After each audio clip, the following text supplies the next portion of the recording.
If you know the enemy and know yourself, you need not fear the result of 100 battles. Hello and welcome to the first BM&Co Alliance recruitment match. We are on a 12-player Road to War map. It's a 12 players map and we made two teams of 6 players, 6 versus 6. Unfortunately, I made a little mistake and I didn't make it as a team game, which is unfortunate because when the war starts in 1 hour and 20 minutes, if somebody captures my territory, for example, and my ally takes it back, in a team game you automatically get your province back. However, now this will not be the case, but it's fine because we're only gonna play 24 hours of war. We only need to assess the recruits so that we can define who can join the alliance. In my team is the United States, Algeria, Soviet Union, UK and myself with Germany. The United States has sent everything he had to Europe. He has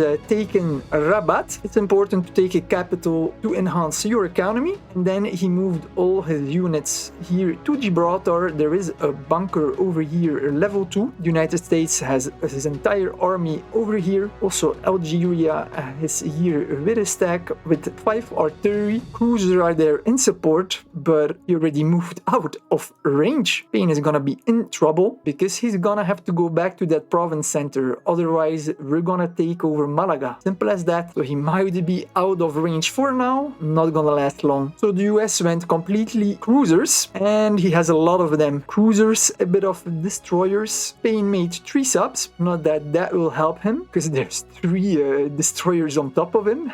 That's pretty funny. Spain doesn't come online in 1 hour 17, those subs are gonna be gone. He also has cruisers over here and the US also has cruisers over here to safeguard Yugoslavia. Okay, so United States went all navy, right? He also has a couple of interceptors. Where are they? Over here. He has 4 interceptors. That's enough to keep the naval bombers from Spain away. Then we've got Algeria, who has made 5 cruisers, a destroyer. He has 8 anti-air, 5 armored cars, 10 artillery, 13 infantry, and 8 medium tanks, and he's gonna rush Egypt with that. Egypt went tactical bombers, so with his medium tanks and his anti-air, he should be fine. His artillery will deal with whatever resistance. He's gonna try to take all of Egypt. Of course, Egypt is not just gonna let him do that, right? Yugoslavia is splitting the forces, made bunkers in case that Turkey and Egypt attack over here. So his southern army, in his southern army he has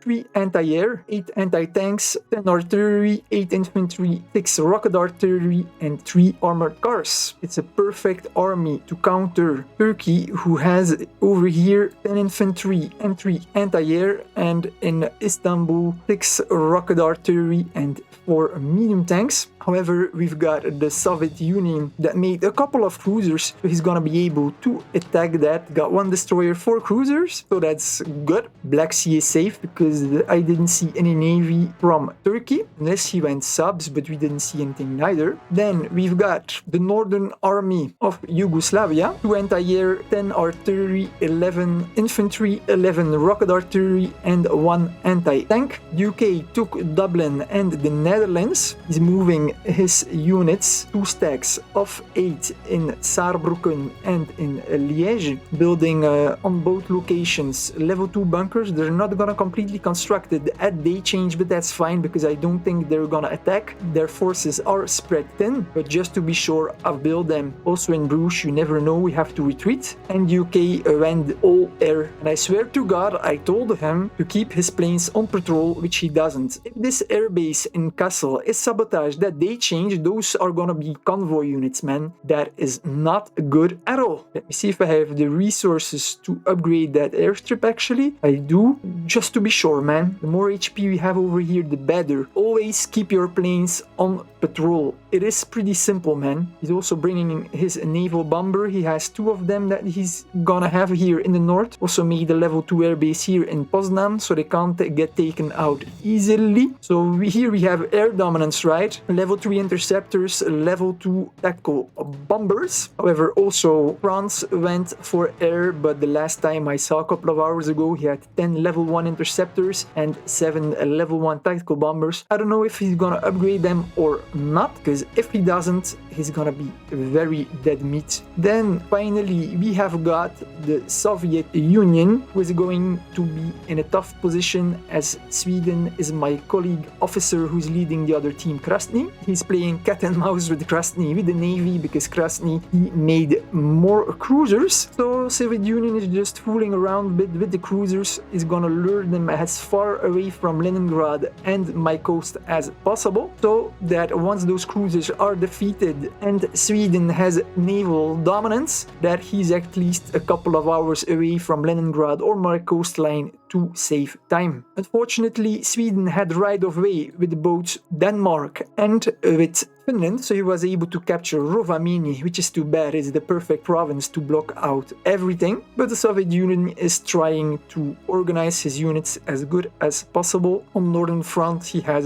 4 anti-tank, 4 militia, 1 armored car, 10 infantry, 10 rocket artillery, and 4 anti-air. Sweden already has his unit ready to attack. I expect that Sweden has a good force over here as well, but there is little we can do about that. I don't have any units to secure that front line. We had a bad pick with both the US and the UK, who have troubles sending units to the front line as they have the Atlantic or the Channel in between them, and the same thing with Algeria. So we need to take huge risks to get our units to Europe. The enemy team has 5 countries in Europe, only Egypt isn't, so it's a hard nut to crack. So the battle plan is simple. Soviet Union needs to keep off Sweden here in the north as long as possible. Same here in the south versus Turkey. So he made here a level 3 fort. He's put 2 anti-air and 4 infantry in there. He's got 1 scout here. It's gonna take a long time for Turkey to get over here, but if he does, and with rocket artillery, we're gonna be screwed. The rest of his forces are over here. 6 infantry, 4 anti-air, 7 anti-tank, and 10 rocket artillery. Gambling heavily on taking Istanbul, I guess, but I'm pretty happy because here Krasnodar is too lightly defended, but he has built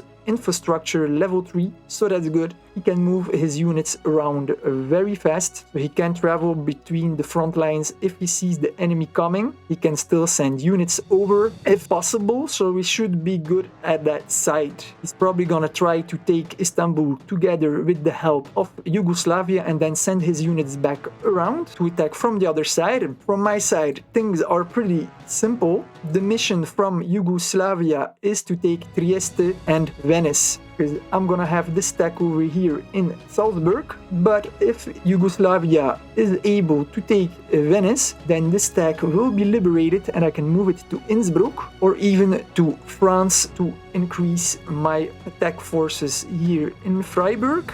I'm gonna have this force over here and a ruse of 1 armored car here in Salzburg. Gonna have 9 infantry with 1 armored car over here in Innsbruck. But we've got Italy, who has a pretty strong force here on the border, but I don't think he's gonna attack me in the Alps once Venice is under attack. He only has 3 artillery over here versus 20. A level 2 fort is not gonna save him. And then over here he has another 5 artillery. He's gonna have to send all his units over here to Venice, or Italy will fall. And it will fall, I'm pretty sure. I'm a bit worried because there were 13 units here of Spain and they're gone. They're not there anymore. And that is bad, like really bad. I need to find those units because I've got a stack here in Freiburg, 4 light tanks, 3 armored cars. Here in Stuttgart, the same thing, 3 light tanks, 7 armored cars. And what I want to do is from 2 sides, from Stuttgart and from Freiburg, I'm gonna attack Strasbourg over here. I'm gonna take out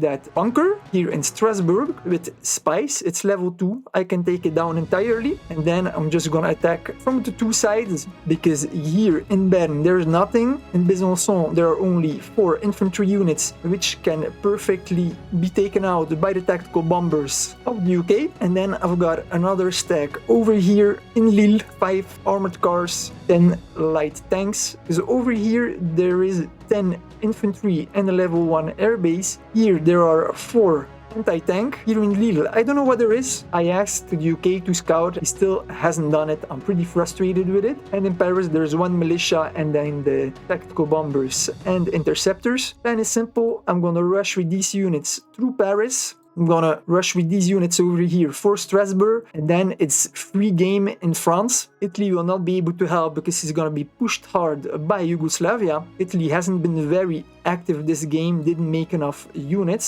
Or he has a surprise up his sleeve, but I don't think so. Spain had 13 units here. I need to find them. I don't know where they are. That really bothers me. They were there like 2-3 hours ago, so I don't know where they have marched. I'm gonna find them. I have to find them. Germany probably will fall, but we're gonna sacrifice it, because if we can take out Paris, we can get behind the lines of Spain and from Italy. And also here, my guys here in the south of Spain should be able to break through. I hope that this tag that was here in Strasbourg is actually going to Spain, because he's getting afraid that he's gonna be invaded. Because if that Spanish tag is not on the front line with France anymore, we're gonna win easily, because as France went Air Force, he doesn't have a lot of units to protect his entire border. So with a focused attack, I'm gonna be able to break through. So I'm gonna use the next hour to scout everywhere to find those Spanish units, and then it's game on. I hope you have enjoyed this video. Please subscribe and hit that bell button for notifications. I want to say a warm thank you to my members and elite members for supporting this channel.